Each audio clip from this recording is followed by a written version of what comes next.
We'll get started here in just a minute. And thank you all for coming out on a Thursday evening. It's good to see so many people involved and invested in the Madison Recreation Program and the future of it. We need to stay focused on what we hope to achieve and how we plan to get there. So, thank you for that. In case you don't know me, I'm Denise Ducharme. I'm your town manager. And this is Randy Bliss, our camera operator for tonight.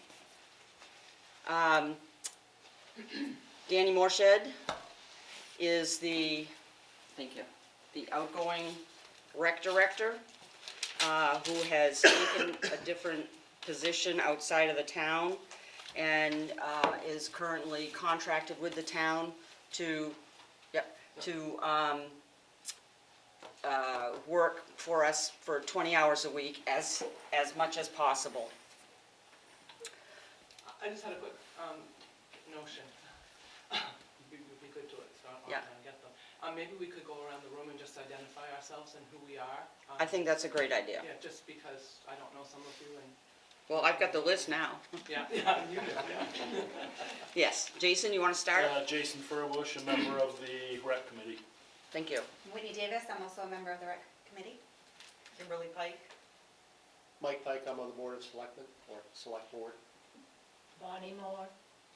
Tom Moore. Sally Dwyer, I'm also on the board of selectmen or select board. Maggie Brown. Nate Brown.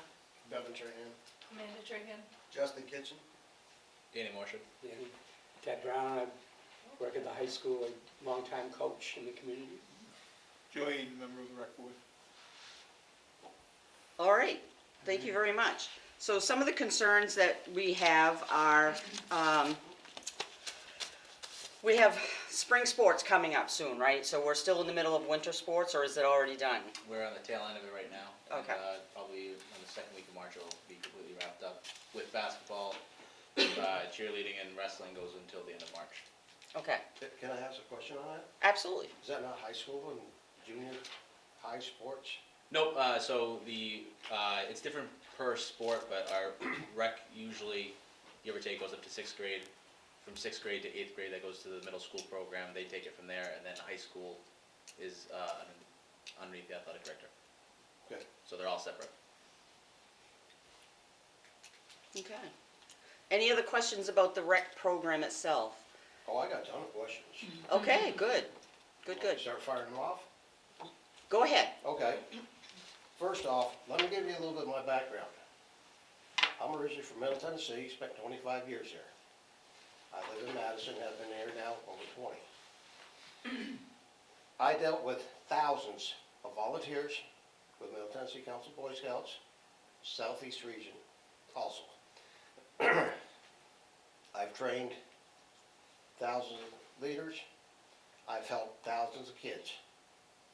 When I moved up here, I went to work for Goodwill Hinckley until they closed the program. So, I do have a lot of youth experience.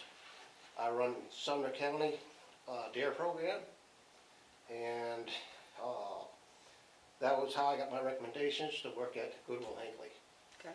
I was not aware at the time that that was an open prison. I'm sorry, I missed the last part. That it was an open prison. Okay, thank you. It was for troubled youth. Yeah, I wound up with a broken femur, tore my ACL, and broken tibia from there. Yeah, open campus for prisoners. But anyhow, first question.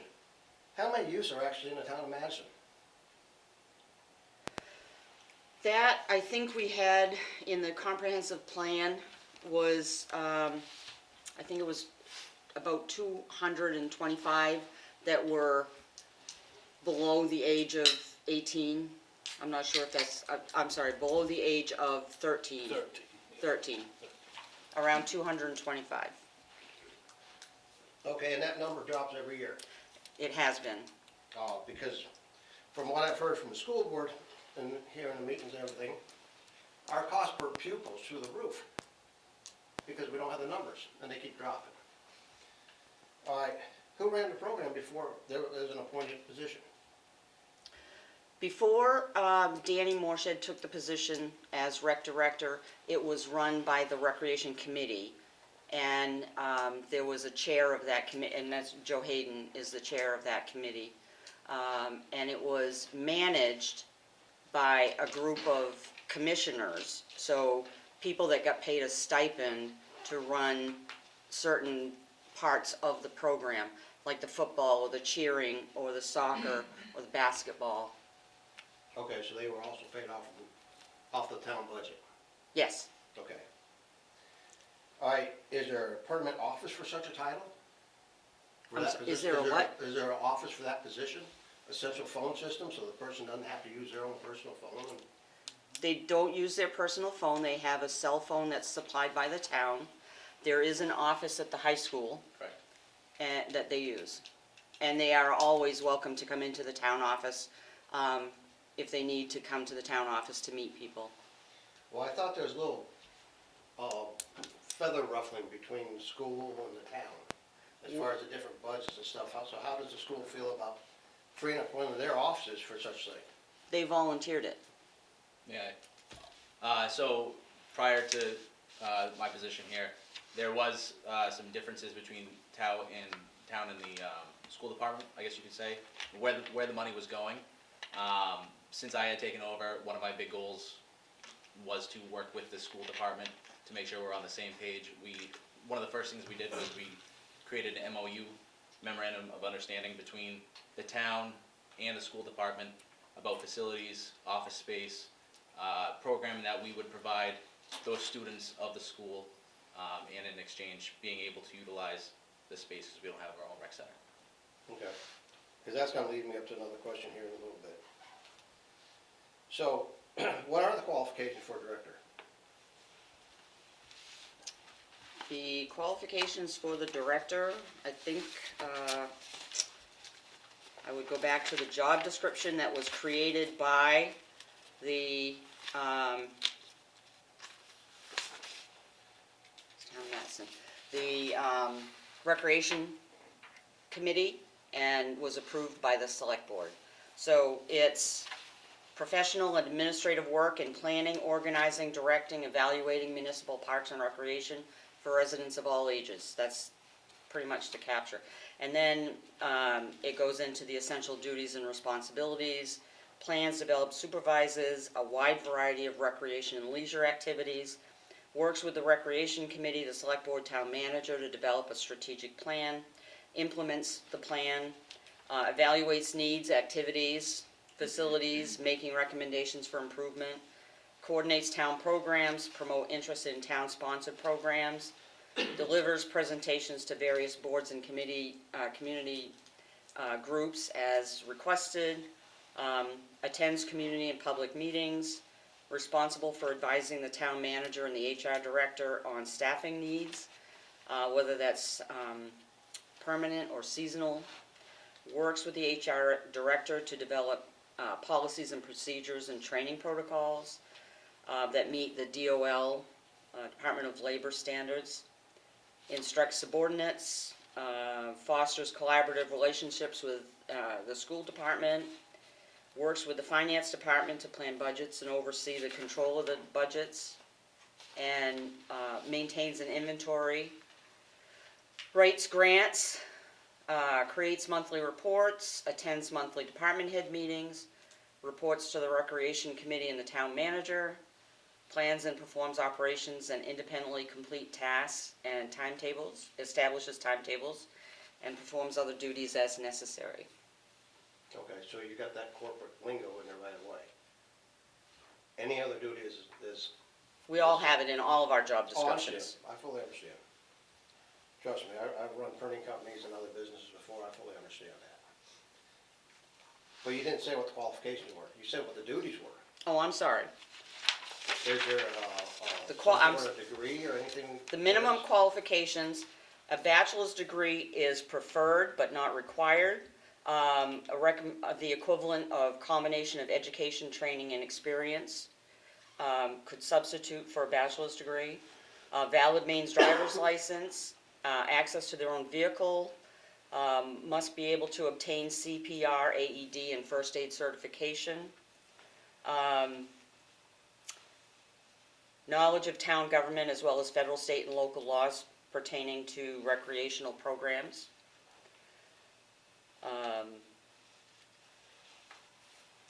Be able to motivate and inspire volunteers effectively. Planning, logistical and organizational skills, supervisory experience, and some computer skills. Okay. So here's one I really can't understand. Why can't we share our resources with, when you have like Skowhegan that has everything all set up? Wouldn't it be cheaper to have a transportation system from here to there? It might be.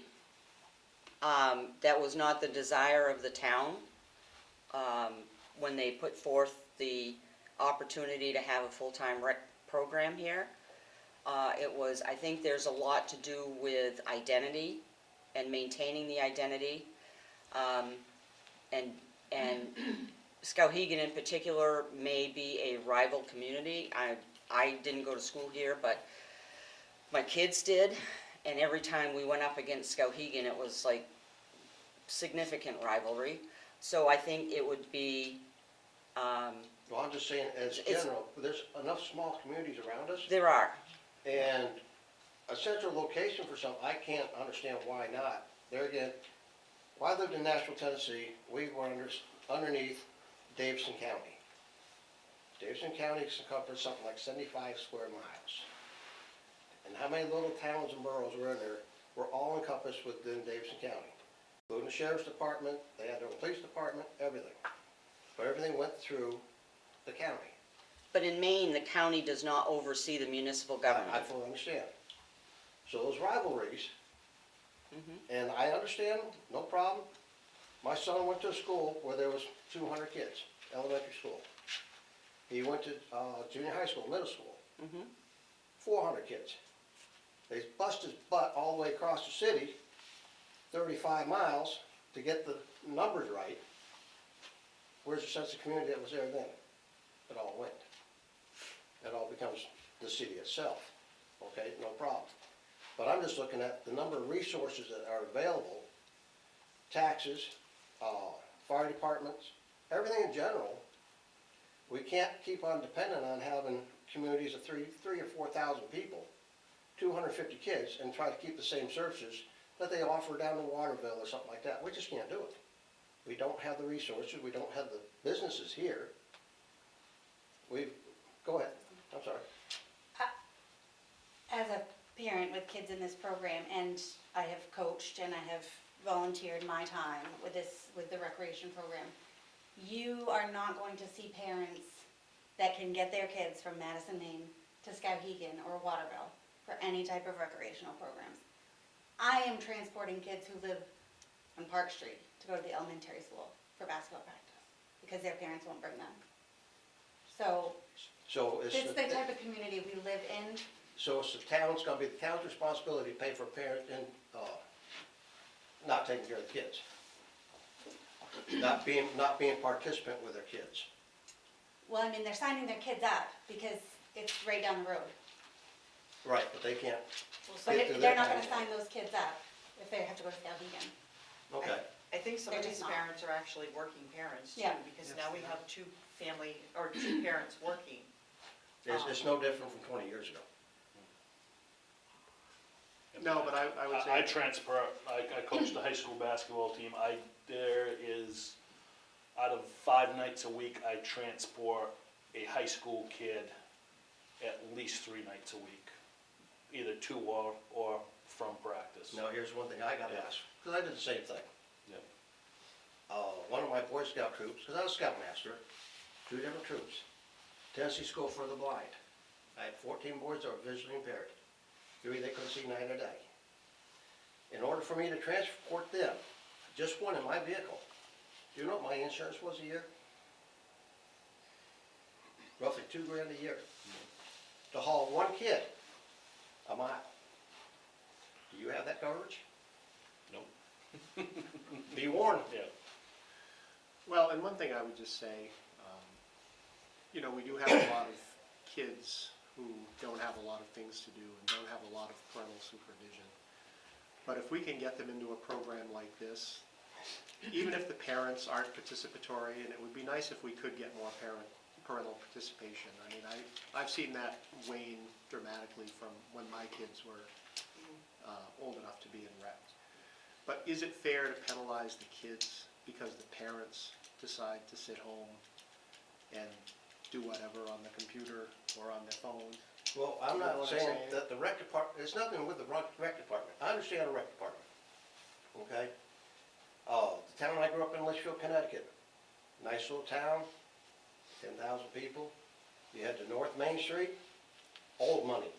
We're talking old, Berkshire Hathaway, nothing to these people. They were the butlers, okay? Warren Buffett, nothing. South Main Street, just as bad. Then you had us that lived on the outskirts. If we weren't in the clique, you didn't do nothing. And they had a summertime program, recreational program, for the kids that couldn't go be sent off to summer camp or whatever for the summer. And yeah, we sat around and glued macaroni to paper plates and painted.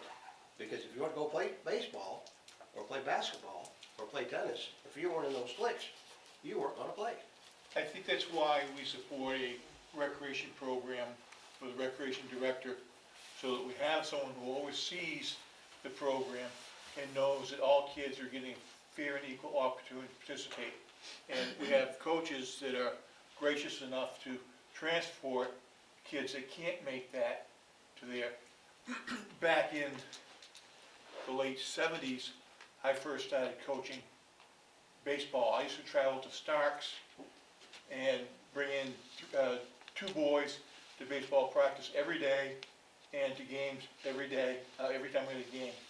So I think that we have a community here that supports recreation for the kids here.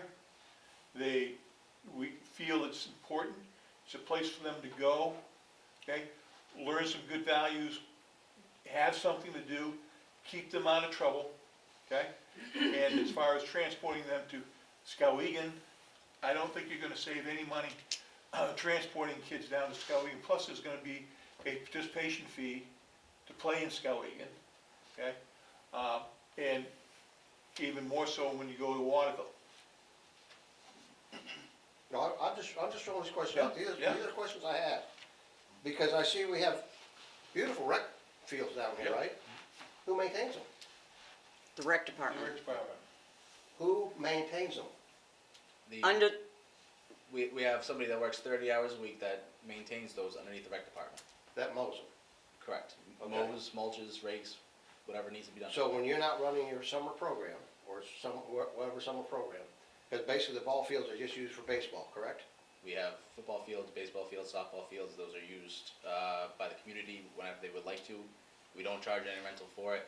The Corporal Eugene softball tournament is held there.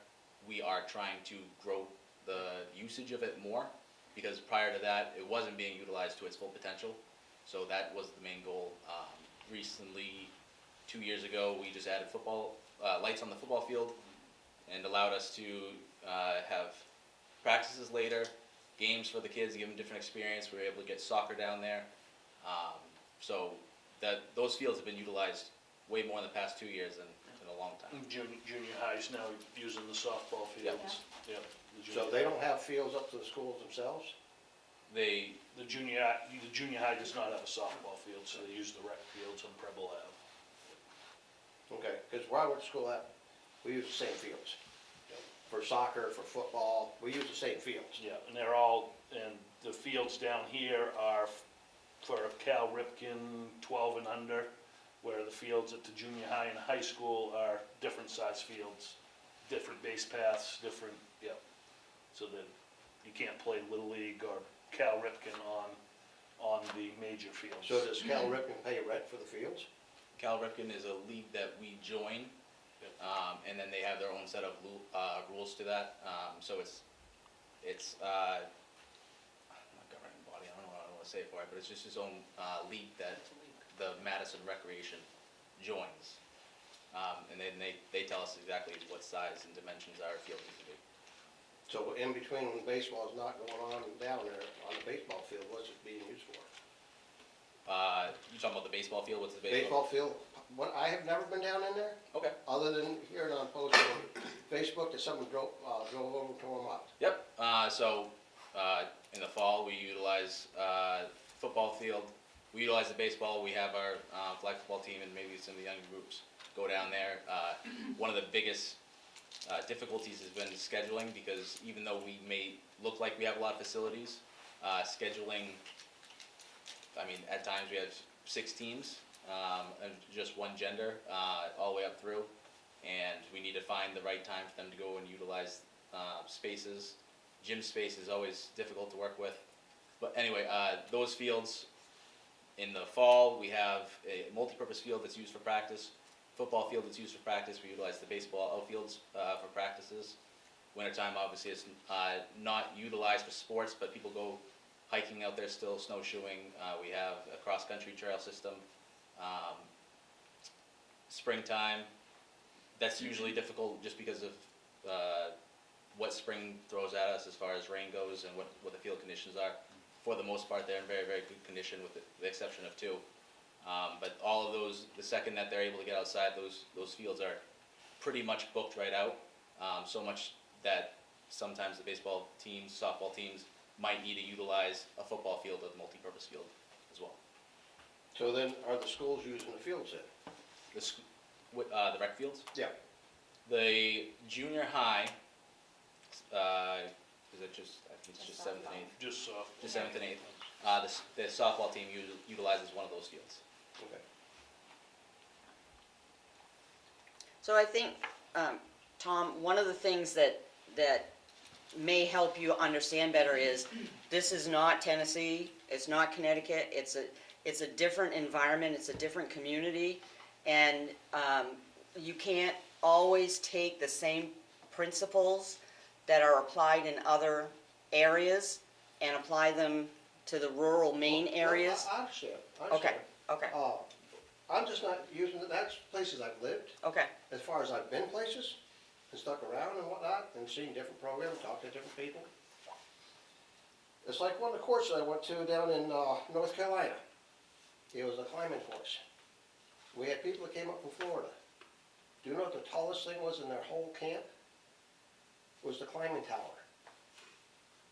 They got winded walking 20 feet up a hill. They're not used to it.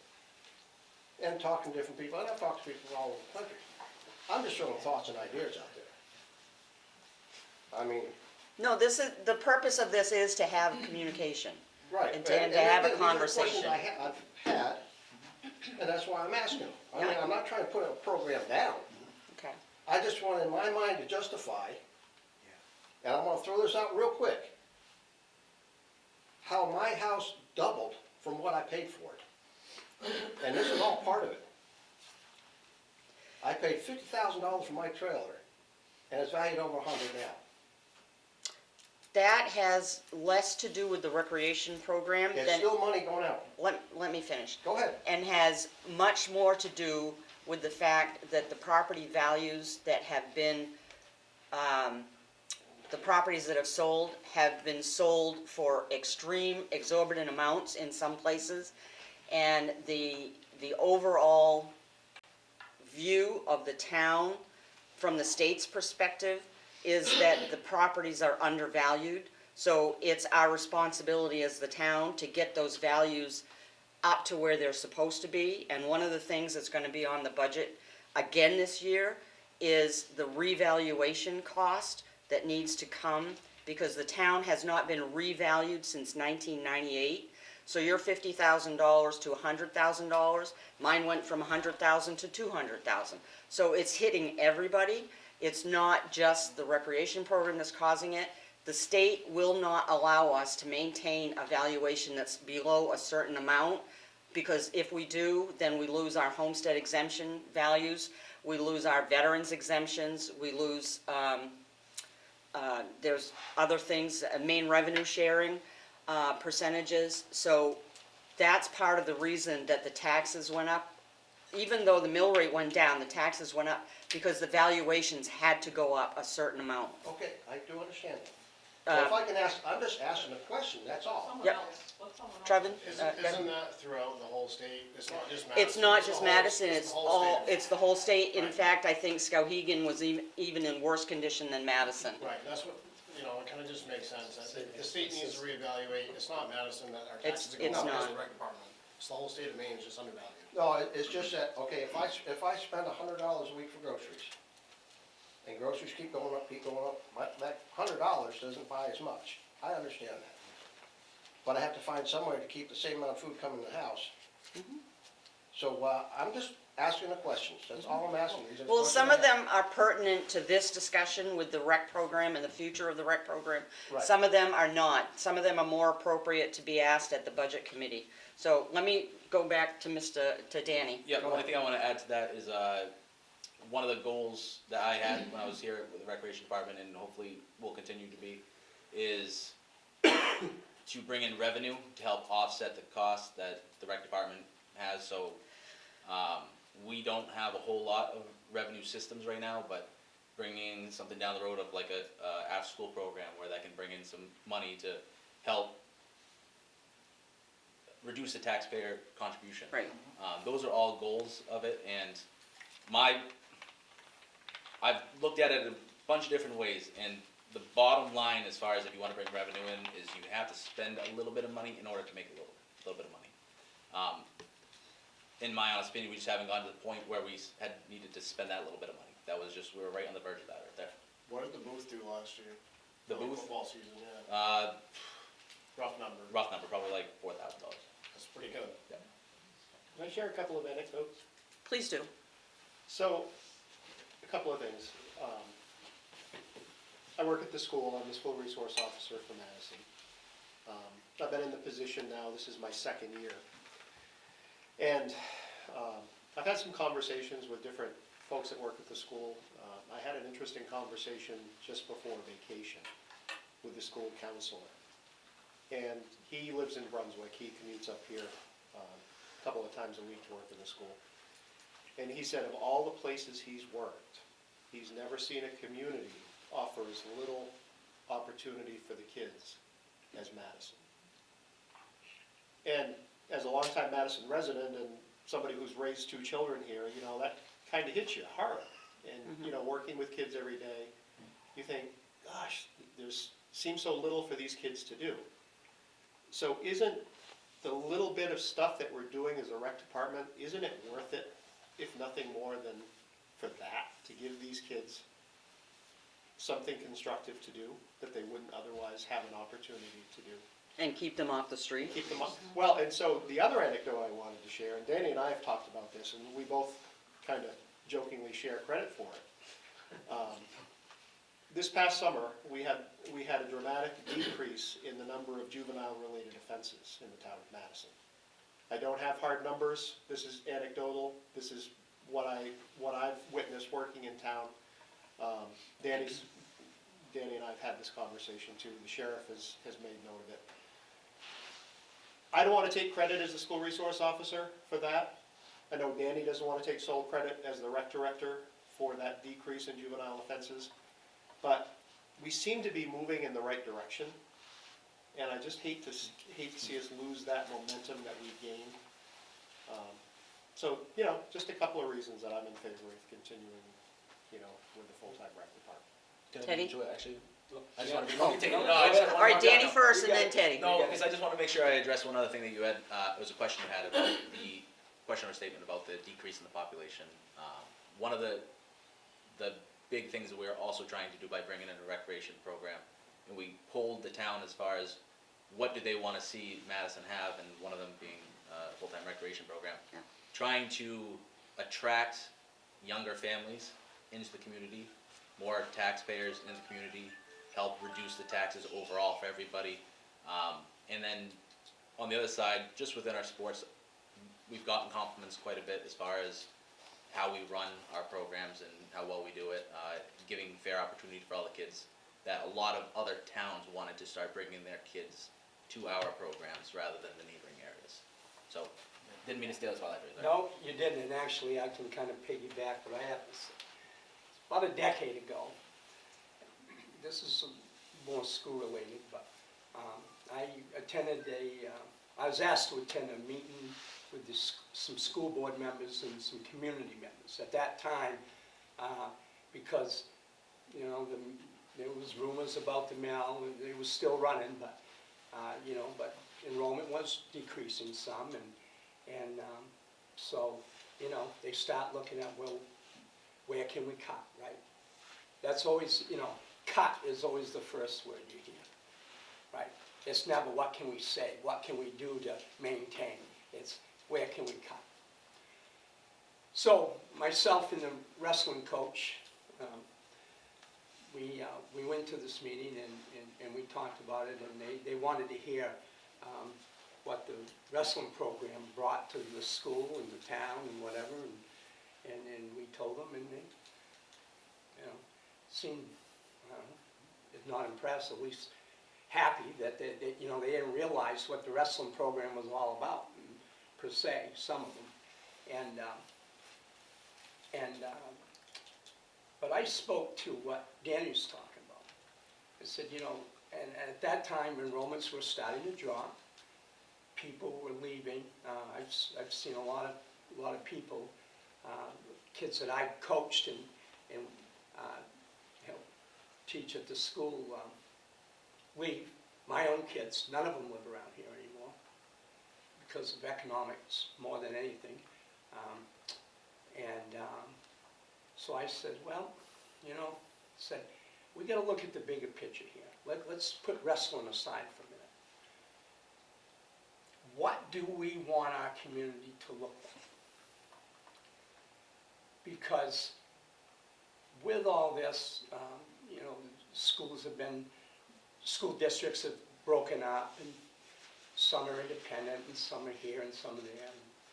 And school choice, or school free agency, I call it, has become a big thing in the state of Maine. And we have you can literally, it doesn't matter where you live, your kid can literally go anywhere they want to, if you can get a superintendent's agreement.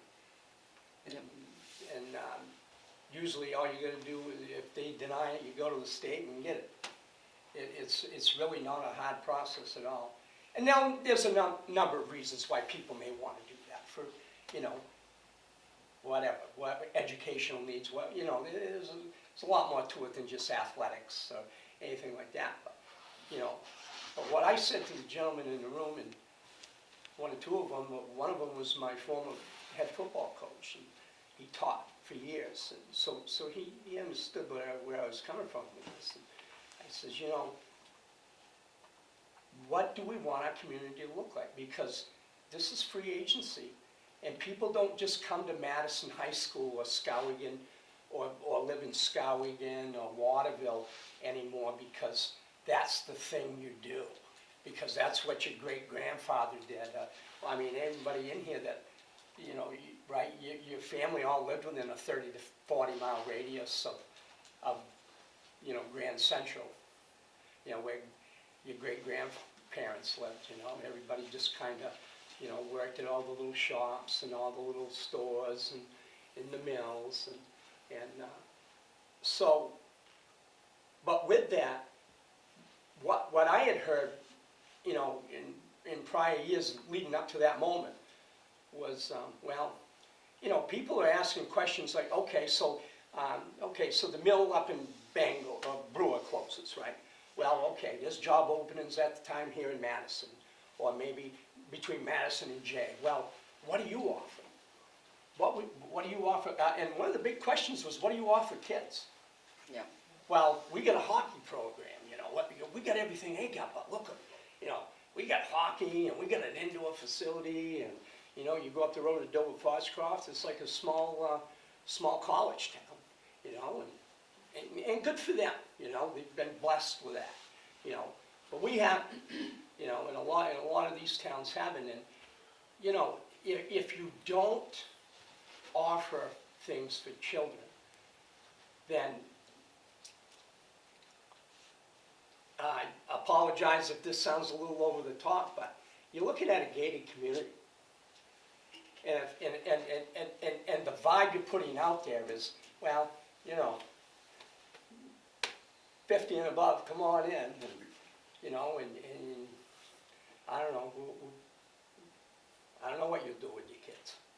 You know, you truck them here or truck them there, and so, I don't know, I guess, for me, that's what it comes down to. I know my father, you know, he always, he was a taxpayer in this town for many years, and some years were easier to pay those taxes than others, you know, and all depending on how the mill was running, you know, and,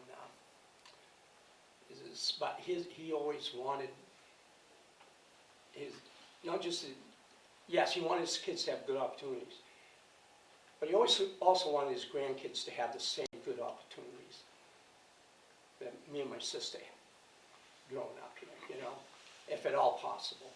And, you know, it's hard, it's hard. We're all, listen, I hear you, you know, it's just me and my girlfriend, and, you know, sometimes, you know, some bills, some bills of, something happens, car repairs, whatever, right? I mean, we're all on a tight budget, especially, and those that have families, I mean, you know, that was one of his biggest fears, was that, gee, so, you know, what are we gonna do for the kids? You know, what are we gonna do for the kids, you know?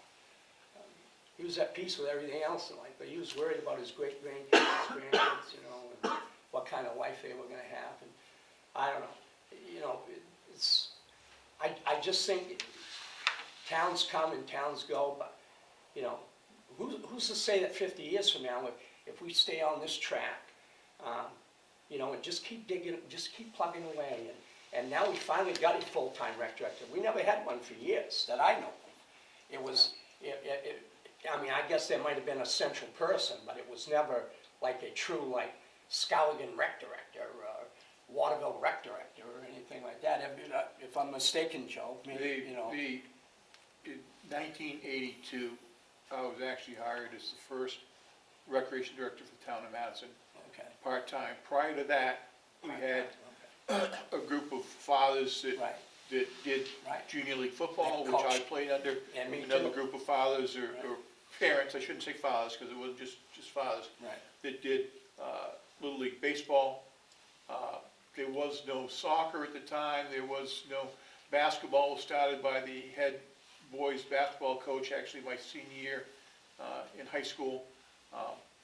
And, you know, I'm sorry, but I get tired of the same sort of insinuation that always comes around. Back in 1982, when I said I want to do something in recreation, I'd want to do this, that, whatever. They said, you put the cart before the horse. What the hell does that mean? You know, if you want to have people come to your town and live in your town, you got to provide services for them, okay? One of my tasks back in 1982 was to build a recreation site. I had $10,000. I spent the summer going around looking at different sites. The selectmen turned them all down. Ended up going over in Thomas Street because technically the town still owned that because it belongs to Cemetery Trust Fund. So then, with the $10,000, they said, okay, go see Merle Lloyd, see if he'll do all the groundwork for free. And he did. Basically, we put a outfield cage up, a backstop up, a little bit of fencing, and we cut an infield. And other than that, it was me sowing the seeds, mowing the lawn, doing everything. Okay? And that $10,000 went back to the taxpayer. Because, I mean, well, not the whole 10,000, probably 9,500 of it, you know, because the fence wasn't that much, okay? So I get really tired of hearing, you know, that we don't need recreation, because if we had started back in 1982, okay, we probably would have grown like Skowhegan has, okay? Back when the mill was here, okay, I coached in the 80s, and we had 425, 450 kids in school, because we had the mill, okay?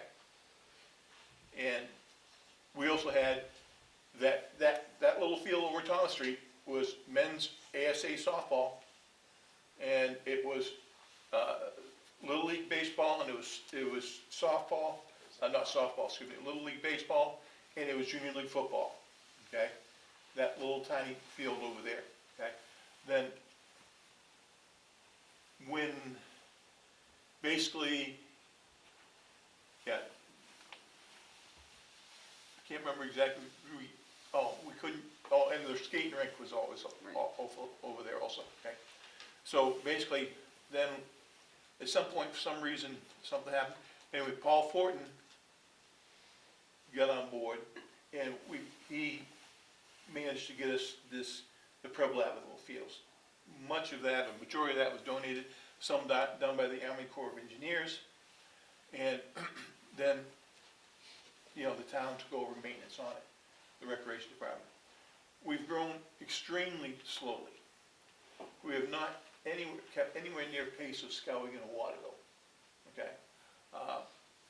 We actually have a guy who was here we've had since then, 2 other recreation directors, 3 other recreation directors. One did it Alpha Vinzano did it for a number of years, part-time, as I did, but, when they want you to put 40 hours a week in for 10 grand for a year, you get kind of tired of that. And then Jay Demchak, he came in, for him actually was Jason Weber, and then Jay Demchak, both of them left because although they were called full-time, they weren't paid enough for them to be able to live full-time. Jason Weber has since gone to Old Orchard Beach and has grown the program down there exponentially as after-school programs for kids, a daycare service, basically, with after-school activities and all kinds of other things that go on down there from a municipality that has been supported to him. And he's been, maybe 15 years down there? I don't know. At least 10, yeah. Yeah. But he started out the same way, as a one-man shop. And now he's got 2 or 3 full-time people that help him. And Danny, I think you had conversations with him, and he was helping to mentor and bring our program along, but yes. And Old Orchard Beach is about the same size. About the same size, yeah, in fact, because they were in our same class for high school sports. Yeah. So I guess my point is, I just feel that, one, it's beneficial to the kids, okay? It's beneficial to the community. With a recreation director, we can have more adult programs and expand a lot of the offerings we have. And again, if we want our town to grow and have more people coming in, if I hadn't been born and raised here, if I looked at town of Madison and said, what do you got? And because I was an athlete and I expected my kids to be an athlete, I wouldn't have come here. Because there wasn't enough to come here, but not right now. Okay? Back when my kids were younger, we had, again, I coached, we had some very successful teams, we had some numbers. Teddy made the point, he said, we look at what are we going to cut, okay? What we have to look at is, what do we have to do to incentivize people to come here to help spread the tax base around, okay? What do we need, okay? All right, and we have, one thing we do have, I've found here in Madison, is we have a great number of people who are willing to volunteer their time, okay? People on the recreation committee, all our coaches are all volunteer, okay? And yes, there are parents who can't bring their kids to practice, so coaches do it, okay? Or another parent does it. We've always done that, ride sharing, for years, okay?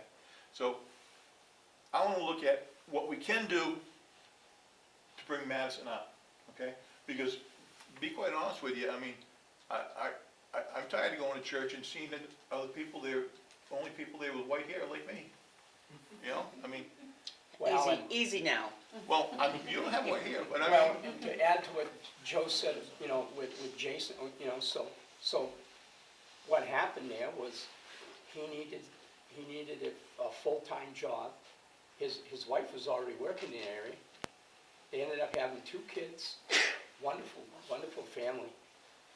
They left. Jay Demchak left.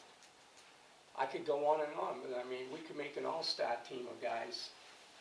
Those kids, you know, oh gee, yeah, he played with me, or he played with Joe, or he played with, you know, and I know people, I mean, not everybody ever stays in any hometown. I don't care if you're from Lexington, Kentucky, or Madison, Maine. I mean, you know, I mean, that's unrealistic, because people, whether you're in the military or this, I mean, there's a dozen different reasons why people leave. Well, I'm not sitting here, I'm just asking for justification. I volunteered myself for Oh, yeah, Madison. no, I've done a lot of, we've both done a lot of Well, volunteer. there again, I so- used to be trail master for Madison, Right, Abenaki Snow Riders. yeah, I worked Yeah. 60 hours a week at the Yeah. greenhouse. I jump on that groomer for another 60 hours. God bless you. I cut the trail. Listen, I understand, I felt this down a lot Yeah. too myself. yeah, All I was looking for was just some justification, Yeah. that's all. yeah, and I think the other thing is that we have to realize that COVID changed things. Okay. You know, I mean, prior to COVID, you know, I called today because I wanted some tongue groove pine. I remember when it was 40 cents a linear foot, 1x6. Now I think it's $1.29. It's crazy. You know, my daughter wants, and son-in-law want to build a house next to us. Okay? I found out that just lately that the state building codes, because I had a local contractor call me, and his Brentwood said that now we're going to be required to have 2-inch foam on the zip, plywood, OSB on the outside. Is that true, Jason? Yes and no, there's different ways of achieving it, but Yeah. yes. Yeah, but basically. Different ways of achieving it, He but said it's that not was- cheap. He said that's $150 a sheet? Yep. $150 a sheet, Yeah. okay? So, you know, my kid's gonna be able to build? I don't know. Luckily, I get a big house. So, you know, maybe they just live with us the rest of it. But, Bonnie? Yes. The coaches that are here, do you really have the volunteers that come when you're playing? Well, I mean, yes, I mean, the parents step up quite a bit. You mean like volunteering for just coaching or like other things too? Well, I mean, we have No, score, volunteers are harder and harder to they're find. hard. Absolutely. now- And that's to me, that's one of the important parts of having a Yeah. rec director, is you can't have the same volunteers to do everything every season, because I've done it for years and, you know, you get burnt out. Yeah, But you are, just- the kids grow up, Yeah. new ones coming in. Yep. But right now, I'm looking around, 1, 2, possibly 3, 4, 5, 6 families. Where are the rest of the families? If they're interested in having a rec department and get onto it, why aren't some of them here? amen, At least one representative. absolutely. That right there blows my mind. I expected to come in here and see a whole room of families. Both of them didn't have to come. I know one has to stay home. I worked nights, so my husband took care of the kids. During the day, I had the kids. But this So is I think that's what, heartbreaking. I think that's what we're trying to change, is that's the mood of the town, I agree with you. And, return on investment by cutting the Parks and Rec Department, is only gonna do a disservice to the kids and not incentivize, you know, the homes and the families to be motivated to get involved. All right, I'm if gonna we be just do rough. away with it. I'm 83 years old. I'm gonna be rough. You don't look the over 25. You have fun Watch making out, the kids, have fun taking care of the kids. Yeah. Why should the parents go, oh honey, you go to the kid, oh now babe, we can go off. Right. No, Yeah. no, you take care of your kids, you volunteer. My oldest son, God rest his soul,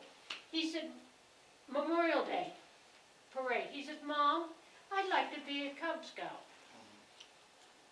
Honey, you can't this year because it's almost over. They had a committee meeting. I will. I had Cub Scouts, I had Brownies, I had Girl Scouts. My husband took the boys to Boy Scout.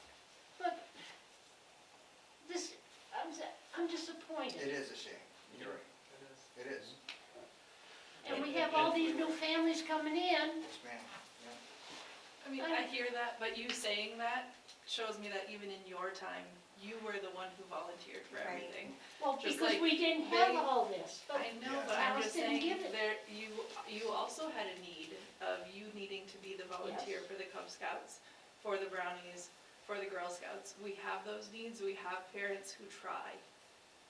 And we don't wanna see that go away for all of our, all of our children. But how many young families are in this town? How many families have got school children? This is, How many children are on the 5-6 basketball team? Well, right now, my husband's got 13 of them at Yeah, practice. there's Right, two so- teams, I was so gonna say, 20, Yeah, 25? Two Yeah, grades. 26 or 25. 25, yep. So, 25. there's building 13 up. families that their kids are right now in the rec program. There's girls at cheer practice Yeah. right now, Yep. their moms, And then earlier today, because there's more than one cheer practice. right? And then we had football, flag football, we had Jacob and Jacob, which are both fathers of kids on the team that volunteered to be coaches. We have that with T-ball, we have that with basketball clinics. So there are 30 kids there for basketball clinics, Yeah, for boys just and girls. clinics, they don't have games. but it's just hard, Nate. I understand, but like, we are, like you pointed out, we are the ones here with them now, and it's not just youth. Danny tried really hard to get adult programs going. He had basketball, he had pickleball, he tried for softball. I know he had other things going, like, it's that work in progress. And I think it takes time to develop. You have to plant the seed. Yeah, That's right. back in, again, 1982, 83, the football team started with a spaghetti dinner every Thursday before, and that was put on by the parents. It goes on to this day. Hey, how many parents now show up? You Ask me have that one. 20 parents or so, I mean, bringing stuff. Not this past year, because we only had like 20-something kids on the team, but it was, All I know is a line of them. about, But yeah, 12 or so? yeah, 12 to there- 15, there's- anywhere around There's there? quite a few, actually, that, yeah. But just, So let just me- to piggyback on what everyone said so far, right? So without recreation in a small community like this, what's going to happen, and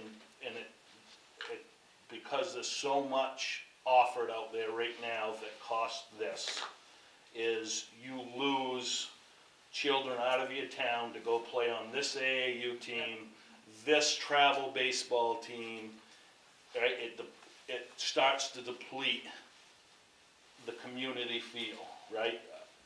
I get messages every day for the last month as my basketball season winds down from numerous coaches. Who's Braden playing on this spring for I'm like, dude, we're in the middle of high school basketball season. I'm not talking about this. You just want my money, right? And again, we're fortunate enough that I can provide that stuff to not everyone can do that. And if we continue down that path where it's pay to play, we're losing kids. More and Kids, more. more and more and more all the time, It's right? a very small percentage of kids that can participate in that. Correct. And it's only Yep. gonna be a small percentage of kids that are gonna be asked to participate in that. Yep. Because they only want They the only best. want, right, They only want exactly. the best. And you get to the door and they, you And know, I with- talked to Pete Dixon from Gold Ball. I like Pete, right? He has his hand out like this.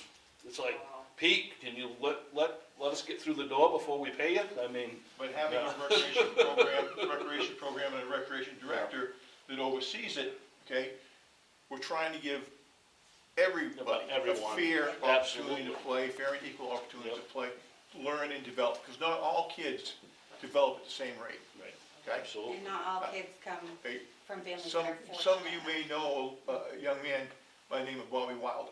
Mm-hmm. Have you ever heard of Bobby Wilder? Bobby Wilder was a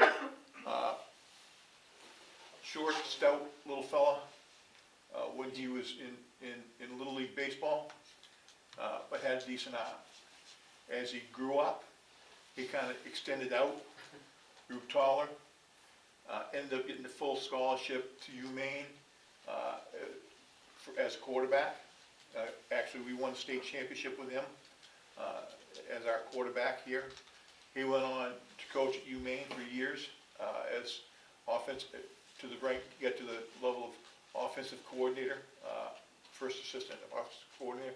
And then when Old Dominion decided they were going to bring back their program after years of not having a football program, they hired Bobby Wilder. So, you know, we've actually done a lot of things. We have a kid, Matt Quintock, who went to Purdue, ran cross country, okay, and is now running, last I knew, running professionally, more or less. Yeah. Yeah, has sponsors and everything. So And I think he's doing some coaching too. yeah, doing some coaches. We have, I mean, there's ones that I forget, I can't remember. We've been successful not only in athletics, but also academically. We've sent kids to Harvard, sent kids to Yale. My youngest A lot son of right kids are now, gonna go without a rec program in Madison. You know, it's gonna be the people that can afford it, get to play, and the ones that can't, sitting home, getting in trouble in the streets. Sally? The only thing that, you know, in order to get this back to the rec director, I would like to be sure that if we are going to do this, we fund it. We can't nickel and dime it to death, because we're setting them up to fail. right, We did that I once. think you guys will Good agree with point. me. Yes. And we don't wanna do that again. No. So if we do this, we've gotta get the community on board with it, and they're gonna wanna, we gotta They get have to money, buy in. you know. We have to get community buy-in. Because otherwise it's not gonna fly. One person can't do it. That's why all I was asking for was justification. Yeah, and that's basically. That's all I was looking for, Yeah. justification. Yeah. I think you might have heard some of that justification tonight. What's Absolutely. what's the budget, Parks and Rec? The budget? Oh, Is jeez. it passed? I think it was about 150,000 or 146. 100, okay. 146,000. And about 70 of that was wages and benefits. Yeah, is it passed? Yeah, you would be moving on. So, you know, and it breaks my heart that we lost Danny, first of all. But second of all, we did not offer a living wage for a director position. And we could not get that passed. We couldn't get it raised to the point where it should have been when it went to the budget committee. So that was, I felt like we failed him in that regard. And honestly, I don't blame you for taking a different job. And what you did here, while you were here, and while you're still here, has been phenomenal for the town of Madison. So, and working with Cheyenne on the Living Well side to help bring the older people, the white hairs, into activities and leisure and different things like that. Chair yoga, and I don't know what else has been going on, but you know, just bringing all of that stuff into our community has been a bright spot. So, that's what I was gonna ask, what I'm here, it's the town, because I've heard that it was tabled, that we're gonna have a Parks and Rec, we're not gonna have a Parks and Rec department. Is the town are we pushing to have a Parks and Rec director? That's the purpose of the meeting tonight. So I was charged by the select board to come back to them with a plan. And if we can have a plan by Monday night, that'll be great. If we can't, then we're gonna table it again, and we'll have another community-involved meeting. But my goal is to definitely maintain a rec department with a full-time director. My goal. Sally? If we let it go another year, you know what I'm saying, yeah, exactly, the budget committee, we need to do a budget this year. Yeah. or or we're gonna lose it. it's gonna fail. We're gonna lose the impetus and the progress that we've made so far. And I think we need to move on this now. I think we need, as a board, I need to agree. come to some type of consensus Monday night. Okay, Because Danny's done, well, he's done full-time anyway, but when are you done? the end of March? I had End put of on there March. end of March, but that, And again, spring was sports are also coming. like to include a training that needed to be done for the next person, Yeah. rather than just handing it Yeah. off and saying, Yeah. go for it, and So, I mean, I'm one voice, but I'll be voting to no, I agree continue, with you. continue So with the let's do resurrection. So I've got Cheyenne Stevens and Danny Moody on Zoom. Do you guys have any questions or any comments that you want to add? You're both muted, but we'd love to hear from you if you have anything to add. And everybody that's here tonight, thank you very much for your, go ahead, Danny. I guess I just wanna, like, is the consensus that we're trying to get to tonight just whether or not we're gonna have a full-time department? Or is this to figure out how are we going to have a full-time department? Tonight, it's, are we going to have a full-time department? And then from there, we take it to the board and we say, we're going to have a full-time department. No, we don't. Now let's work on the guts, the meat and potatoes of it. How do we build it? To make it sustainable, to make it successful. With the understanding that they're gonna need an assistant as well as a director. I think It's so. gonna cost money. And I think part of that, maybe we look out to, look for an intern, you know, to help in that regard. So, How about looking for somebody that is going to school for this? That's going Well, to athletic. for the assistant part, the intern Yes. part, yeah, absolutely. That's That's a great point. It would give somebody a chance to get their feet wet. Yeah, Yeah, it's a good idea. good training. Absolutely. Can I bring one thing up with the intern? Yep. thing? However, internships are usually about 8 weeks. Okay, So you're not gonna have somebody for a full year. For a long time. You gotta train somebody new every single time. And you go that route if you want to, you're not gonna find an internship for a full year. okay. Would it be somebody that could help, say, with the summer program, the summer rec program? I mean, it all depends on what college you reach out to, what their course is, when they build their internships, but they're semester based. And they're not gonna be a full semester, cause there's usually a class leading up to it, going into it. Yeah. And some sort of capstone at the end. If you are lucky enough to find it where there's a full semester, that's 16 weeks, that's still not a full year of programming, and you're gonna find yourself probably 3 or 4 times a year, finding a new intern. Okay. So intern that's a Band-Aid. It's a temporary Yeah. solution. Yeah. Solution. Okay. Cheyenne and Danny, you haven't raised your hand or anything, so I'm not seeing. Oh, Cheyenne says, the only thing I want to add would be that a clear, concise plan needs to be developed. Yep. Go to the chat. And if a full-time director is the route that this group is advising the board to go, what will be the solutions to avoid the roadblocks that Danny faced in his full-time capacity? Yeah, so we would have to come up with the plan, the idea of, okay, now we're gonna lay out the groundwork, we're gonna have a strategy. So, that would be the next step. May I ask, how many people are on the rep committee? 5, and I think there's 2 vacancies right now. Amber and Christie both resigned, Oh, okay. so So there's 3 now. there's, No, 5. no, Five altogether. the committee is 5, but there's only 3 active Three members right now. Gotcha, so are you guys out recruiting for new ones? You looking for a job? Maybe not right now. No, but we've got some more people in the room here tonight that There might are be people interested. here who certainly, Jason's staring me down. That sometimes works. We're busy enough already. Oh, come on. So, We do what, something every day. Every day. is there any additional information we need to cover in order to come to a consensus? What were your biggest challenges? My And- biggest challenges? Yes, what were your biggest challenges in being a full-time rec director in trying to grow the program? I'll give you okay. A lot of work for one person. Usually was working 60 hours a week.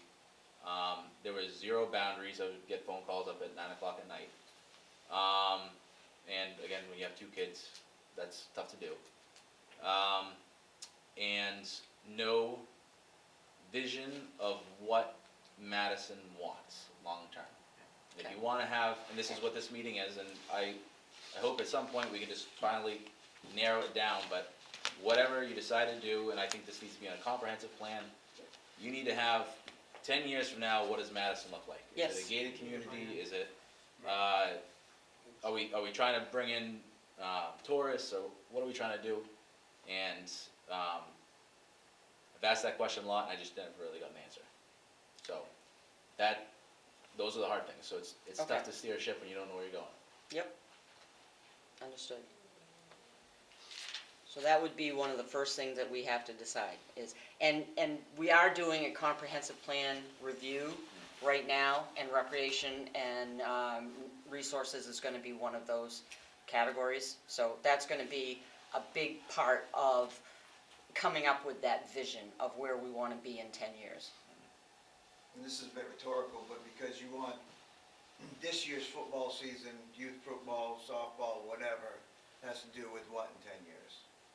What limits you from planning 10 years, this football season? Not so much. It doesn't necessarily have to do with the sports completely. Uh-huh, right, My goal, recreation should be more than just youth sports. right. Recreation is infants all the way to Zero to deathbed. 99. And just, 0 to 99, and just trying to provide as many opportunities as possible. But going on to the sports aspect of it, I mean, could be a whole other, I don't want to get in this conversation here, but Yeah. what does our school district look like? What do we look like in 10 years within our school district? Are we supporting our school district in any way possible? The recreation committee in the youth aspect directly reflects what's going on in the school district. Mhm. So we're kind of a byproduct of a lot of different things going on. Mhm. What's going on in our schools, what's going on in our community, how does the rec department support those things? You had said Parks and Rec earlier. Is it gonna be a recreation department where you're just focusing on just programming, not facilities? Mhm. Is it gonna be Parks and Recreation where there is somebody, which there really isn't a dedicated person associated with the parks in our area? If a piece of playground equipment is broken, who's gonna fix it? We can just Right, sit there. I point did fingers? find the answer to that. Well, It's the code enforcement officer. okay, well, or something along those lines. So a lot of different things, like what is the actual department? What does it want to be? Thank you. Yeah. No, that's why I asked. Yeah. No. And I think that's One one of the thing things goes is into it's it. been Yeah. very fragmented over the years. The code enforcement officer apparently now, does the playground equipment. I never knew that. Probably didn't either, and we only had a code enforcement officer full-time for 2-3 years now, something like that. So, I mean, prior to that, I'm sure they didn't even know they were supposed to be looking at that. And I myself have gone to the playground, here in different places, and seen things that were unsafe. Probably still have photos on my phone of swings that are too high, whatever. But without a recreation director, you become fragmented. Okay? And, so, again, I just kind of support Danny, what he said. We gonna come to consensus here on it, or I don't know what we're supposed to do? One other thing we talked about, I think when Danny was hired, or early on, was we talked about maybe getting affiliated with a YMCA or a area AYS, area youth sports, where a lot of that gives you direction and it's already laid out for you. Like Winthrop has a huge following because of their affiliation with, I think they're AYS, or YMCA, Booth Bay's YMCA, Waterville's YMCA. So, you know, I think that's something that we can explore more, is should we be affiliated with, which they already have the programming in place, with an AYS or a YMCA, or, I don't know if Danny looked into that at all, we talked about it briefly early on, and, the programming's already done for you, you know, and then you just have to follow it to their regulations, basically. But there's a cost to that. There is, but there is a lot of, opportunities and funding that comes from that as well. Okay. Yep. I don't know if Jason Weber, if they're affiliated with an OOB with anything or not, no. No, they just. No, a lot of towns are, so there's gotta be some type of benefit to being affiliated. Yep. Well, in the parks piece, right, like, I know, because we talked about that as well, you know, and the, okay, you know, yeah, the sports, yeah, but, you know, hiking and fishing opportunities and swimming opportunities and all, and There's a and lot all of the, them, and there's, If- yeah. If we, There's a lot of natural resources in our Just area. right, yeah. The There's- walking trails, the walking river, trails. the Walking lake. trails, there's a, place for kayaking down Yeah. here that people come from around the country to kayak when the dam is let out. Yeah. And again, it's a matter of PR. The great fly fishing in the Kennebec River. that's right too. Most people don't even realize that, but right off, down in Father Rawl area, Yeah. right off there, great fly fishing. Well, we have a beautiful Kennebec River running right through town. Yeah. And there's really no Yeah. excuse for not using it. It's great to kayak up the river too, you know, just Yes. Right, straight on the kayak other and side, paddle yeah. up, yeah. Yeah. Yeah, people come from Solon down Yeah, the yeah. tubes, you know, so they're using it, but we do have it and we don't make use of it, or we don't publicize it enough. We don't publicize it, You know, yeah. Danny, we've talked And about it. again, as far as the parks and recreation, All right. you know, we have the boat landing. Danny, you ended up being in charge of that or not? At the I don't know what point it was last year, but there was a select board meeting where it was discussed and that no, parks would be underneath my responsibility, which again, You did. is fine, it just, what is the direction, because there was a couple times where things would come up and we're not sure who's in charge of those things.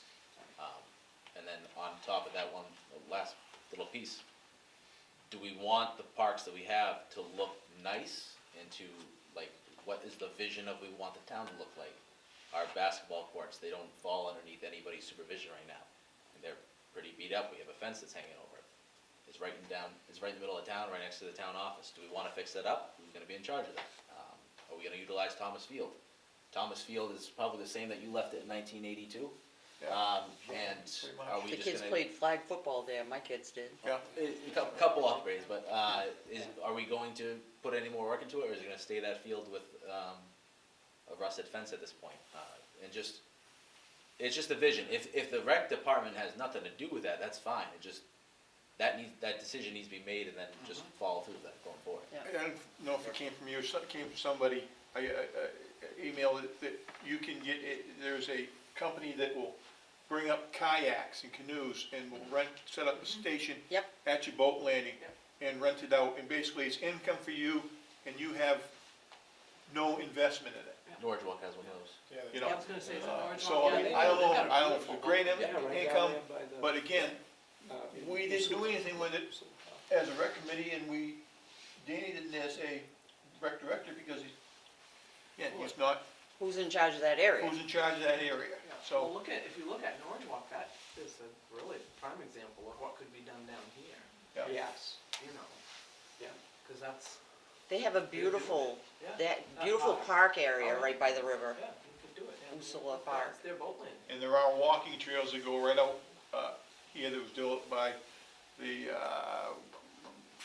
what's that? The group, the walking trail, Oh, Somerset Woods? Somerset Woods. Somerset Woods, yeah. That's Yeah. those are The wonderful. western trails. Western Western Trails. Woods. So, devil's advocate here. Yeah. We want these things.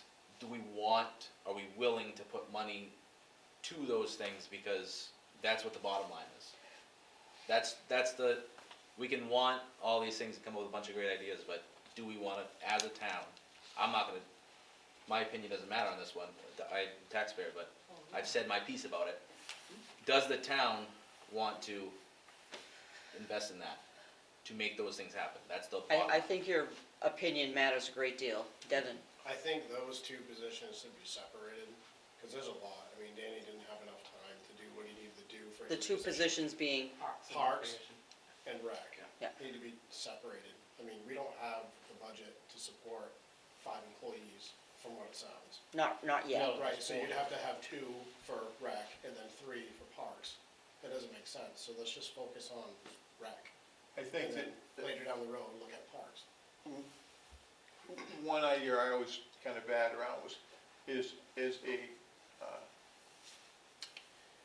joining of what we already have, okay? So I think the biggest problem with parks is if the recreation director takes over parks is, you know, then he's gotta maintain them. Well, when do they need maintenance? During summertime. Who do we already employ? A town road crew, okay? Is there some way we can coordinate and utilize them to help with that, but the recreation director, okay, oversees, goes down and checks and sees, this needs to be done, this needs to be done, or whatever, so he's not physically doing it, okay? I wasn't insinuating that Parks and Recs, that the recreation director would be physically doing it, okay? All right. So, I mean, that's one way. The other thing he could do, okay, is, and I think have done it, is just, you know, Little League baseball field, you have a spring cleanup of all the coaches, and they all show up. Okay, football, same type of deal, okay? So, but again, the recreation director coordinates that, doesn't necessarily do it all, would have to be there probably for a good part of it, but, so, again, another reason why we need one. So let me ask this question. Is there consensus in this room tonight that, number one, we need to have a vision for what we want our rec department to look like? And a Okay. dedicated budget, What's that? and a dedicated budget for. Well, the budget will come after. Let's focus on the vision and see if we can, let's get 5 things that we can say we want in this vision. Danny, what would be the number one thing you'd want in a vision for the next 5 to 10 years, between now and 10 years from now? I don't mean to be a pain about this. I just gotta differentiate the rec department from the town thing, because there's so many things that, like, are caught up with that. Can you come back to me? Yeah, I'll come back to Actually, you. I'll come back to you. Joe, what would you like to see as one item in the vision? One item in the vision, okay. I'd like to see an increase in adult activities, which I know Danny worked on. When I was the recreation director, we had adult basketball, volleyball, softball, and it was a lot of people that participated in those things. Again, now, has it been slow coming back? Yeah, because it hasn't occurred for 20 years, Yep. you know? But, and I think expanding that, not just to sports, but I think there's probably, again, I know maybe coordinating with some of the, like the VFW, I see cribbage tournaments going on there, okay? Work with those other organizations to help provide other activities, chair yoga, and publicize cribbage tournaments, you know, card games, whatever, socials. Have seniors interact with younger kids, okay? Have a games night, family night. So I want to expand beyond athletics, I guess is a short. Okay. Teddy? Yeah, right along the same lines as Joe, because again, we've had a few of these conversations, like, I don't know, whatever you wanna call them, you know, but like on Wednesdays, like one Wednesday a month, have a bus trip to the movies, or to Lakewood Theater. You know, then maybe, I don't know, if there's still a lot of people that seem to play Beano and stuff, you know, maybe every other month, it can be a trip to Indian Island or something, Old Town. They have the big ones there, you know, I don't know, wherever they have them these days, and Sock things- Alexis. things like that. What's that? Sock Alexis. Sock, Old yeah. Indian Island. There you go. Right. Yeah. So, you know, Okay. so things like that. I mean, I think we've got a good start on the use stuff. No. Although it can always, you know, like anything, it can always get better, but the expanding it, and, you know, if you value, the thing of it is, usually if you show that you value the older folks in town, they're more than willing to help the younger folks, Yeah. right? That's been, for the most part, that's been my experience. Yeah. Is that, and my dad was one of the guys, you know, he'd give whatever they was coming around, they'd take his bottles or fundraise for this or fundraise for that, you know, but you know, but in return, you know, he felt, you know, I just, Valued. I just think if, you know, if all you want is my money, well, you know, but you know, but if you want to help me as well, you know, maybe, hey, you know, you ever think about, you know, or it could be like bowling or any, I mean, there's just so many avenues that you different could things. go with that, like, you know, the 12 Wednesdays of summer, call it, and do things, you know, stuff, so, yeah. Okay. Jason? I just think one thing, and I think maybe I'm speaking for Danny, maybe I'm not, I think we need a clearer direction on what that director's responsibilities are, where it comes from the budget, right? Everyone in town's worried about their budget, right?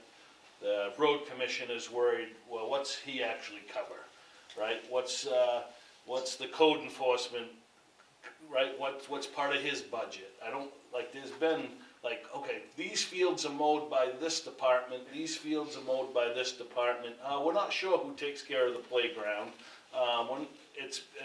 It's kind of been a little,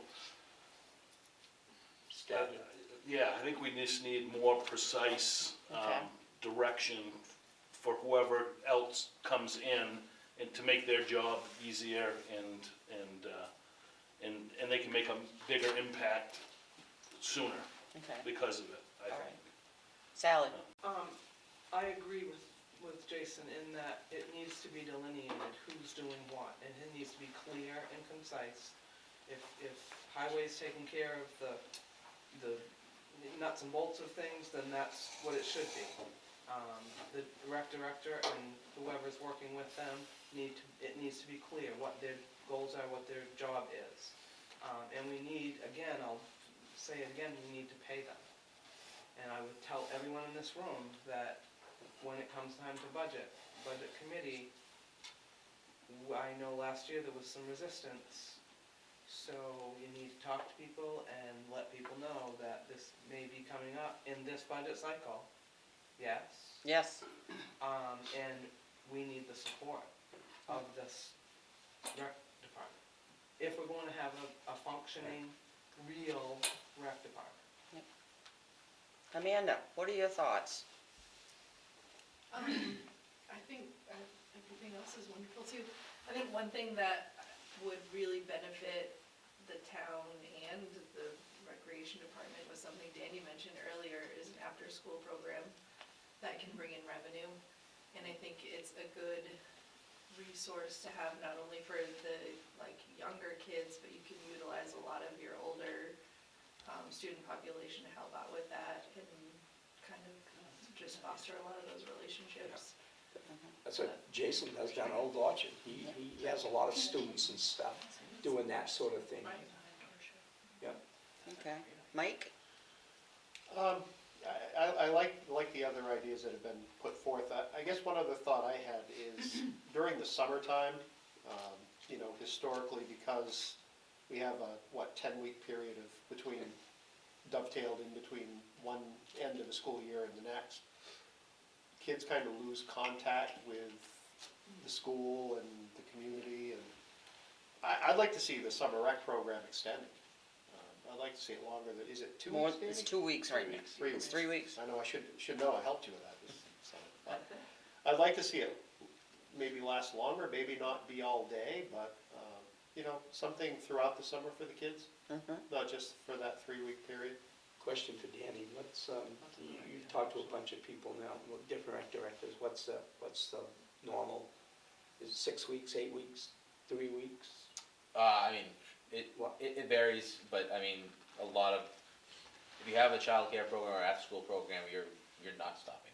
You're going right through, so the second that school's over, you might have like 3 days, and then we're starting your full program. I'm sorry, I should have been more concise. I was talking about just summer rec in general. Yeah, so even so, Yeah. throughout I the, think that's what he's saying. Yeah. Because if you had, that's what I was thinking when he said it, if you already had that after-school program, Right, it would just it would dovetail kind of right in. naturally with- lead yeah. into Yeah, a no, longer that makes perfect summer sense, one. yep, absolutely. Nate and Maggie, you've been awfully quiet. You guys have lived in Madison for a little bit. Yeah, we're newish to town, been here about 5 years now.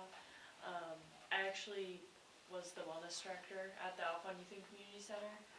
So a lot of the things you guys are talking about, I definitely hear. You'd be surprised, I think every town deals with the same issues, just on a different level, even Waterville. It is a major program, and there are really big programs there, especially the athletic department is huge there. So I know there's a lot of big ideas here. I think it's wonderful. I love hearing all about it. I'm really just here to learn more about what the plans are here. Like I said, I was wellness, so I did a lot of kind of what you guys are talking about, the older adult programming, and we say the same thing, 0 to 99.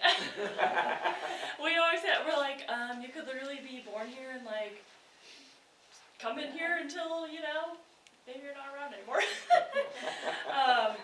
Not to be morbid, but it's true though, and like, it's great to have something like that in your town. Everyone feels comfortable, coming around and, bringing their toddlers, newborns, all the way up to seniors. And community collaboration is so important in a town. So I think I agree with a lot of what is being said here. I think a lot of the ideas are a really great way to move forward. I think I'll just add to that too. I remember first moving here and learning about the Christmas parade that was starting to happen and how cool that was for us to figure out, hey, this town does that? We're like, well, let's go check it out. And of course we were like in our 20s and all the kids are around and we're the only ones there trying to get candy as they're tossing it too. But just to like kind of see that in the community and know, okay, it's not like we were the only ones there, that there's a healthy amount of people here that want to be involved in that kind of stuff. And sometimes the asking, it gets old, especially for volunteers, but the more you put it out there and the more you echo that need, it does yield results.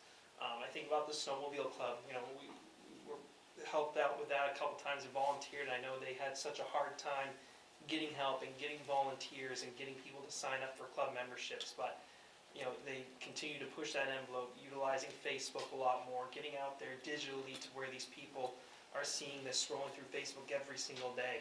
I know it reminded me to get a club membership, right? I kept forgetting to do that. Hey, they posted about it. You gotta go and do that. There's a lot of avenues now to reach out to those people and to reoccur that into their minds. Like, hey, this is what's going on. And, I think Madison's got a great start. And I think that might be something to add is, I think marketing is a major thing anywhere. If you aren't posting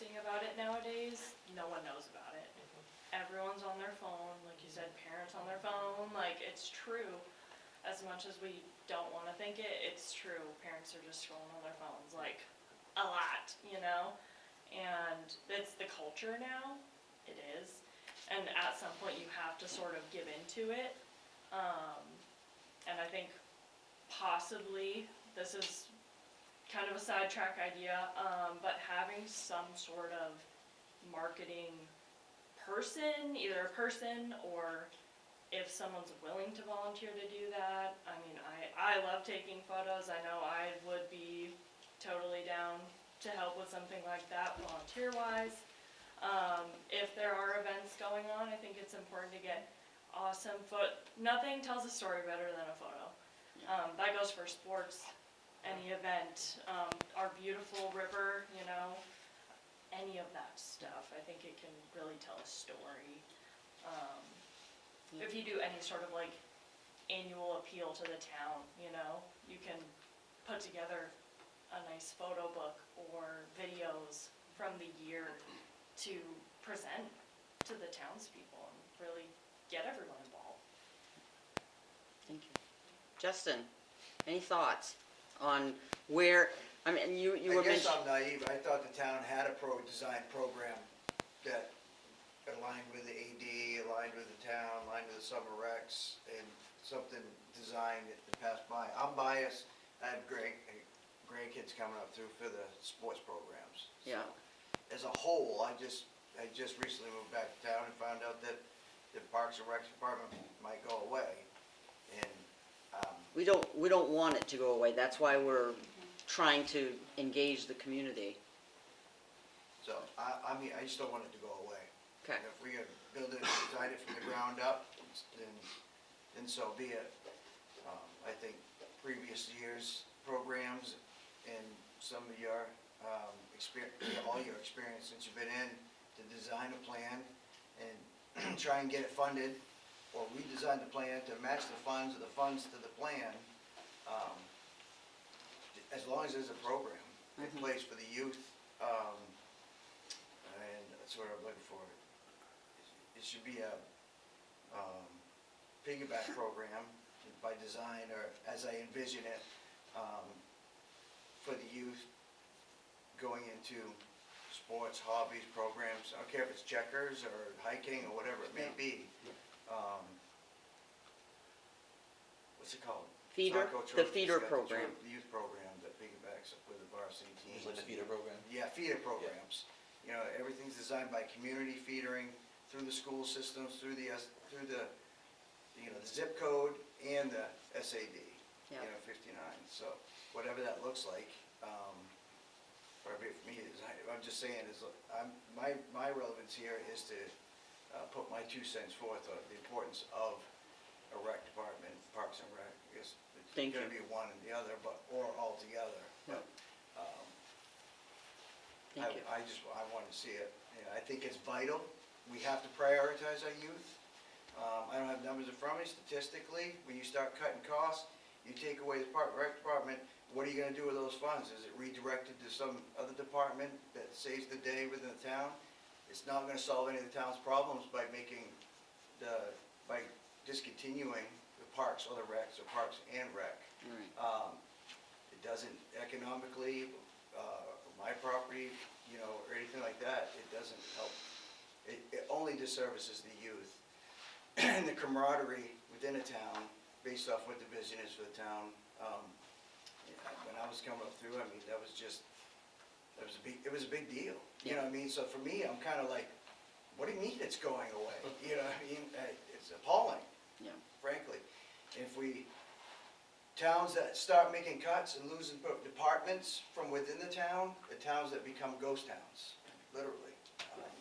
So I think we should do all we can to keep it. And if the funds come out that we can only afford this, then what can we do with those funds and keep the program? We'll just operate with what we got for now and then grow it from there.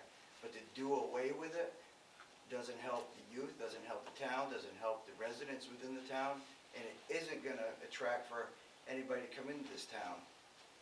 Madison's poised as a small town with the businesses that are here, the restaurants, Timber HB that's there now, that's back up and running. besides the couple of farms building right there, there are businesses, the town's not going backwards. Everybody has, every town's, every programs has cycles, ups and downs. Madison is in a rebound and has the tradition and the heritage to what that looks like. Bring it back to what it used to look like. At least that'd be the goal of the target, in my mind. And I understand everything I'm saying, it's easier said than done, and you gotta have the time, money, and energy to put that all together. Volunteers has been a hard ask since the history of volunteers. Yep. You know, since 60s, 70s, 80s. We're not up against anything new Right. with volunteering. Not dismissing your, No, I can only imagine, you know, I mean, you can only do so much with one butt and one hat, and one head and two hands. I get that. So we're not, that part is, it really isn't new, is what somebody was saying over here. You have to stay the course still, though. You can't just do away with it because time's tough and it's hard. Yeah. The only ones that immediately will be affected from it is the youth. And I think your numbers reflect from when juveniles was higher, now it's lower. I think rec department will always have something to do with that by keeping the kids steadily employed. Yeah. In a healthy manner. So much going through my head. Well, but if I could just add one thing to that, like, so, as our service officer at the School resource. At the school resource officer at the school, he's helping with the weightlifting program. Well, there's kids lifting that you would have never saw lifting. Right. That's awesome. Yeah. And it's growing, and they're building that trust Yeah. and communication. And then, hey, geez, now all of a sudden, man, I want to do something. We've had some good turnaround stories this year at the high school. And by design, when you have the program in place, then we as a town, committee, we have to address what his problems were, you know, and identify those and overcome those, or we're gonna be right back here again. Exactly. Having the same conversations with the same problems. Yeah. So, And it's a bigger conversation than just one person to make that decision. Mhm. So I am grateful for everybody that showed up tonight to bring forth some of these ideas and comments, so thank you all for that. So, Jack, you're late to the party, but you were a youth coach when our kids were little. Football, baseball, basketball. You were on the school board. This is Denise's husband, by the way. Oh, yeah, sorry, Didn't Jack know that. Ducharme. Jack Ducharme, sorry. You were on the school board, and then you were on the select board, and now you're in the legislature. I mean, these are not problems that are unique to Madison, but from your perspective, what would you want to see as included in a vision for the Madison Rec Department? Well, I think that, you know, I've heard a lot about what's been talked about here tonight. I remember a few years ago, we had gone through this spell where, for those that don't remember, when my kids were doing rec and all the rest of that stuff, we had 4 football teams, we had 6 baseball teams, and all the rest of that stuff. And I don't think, I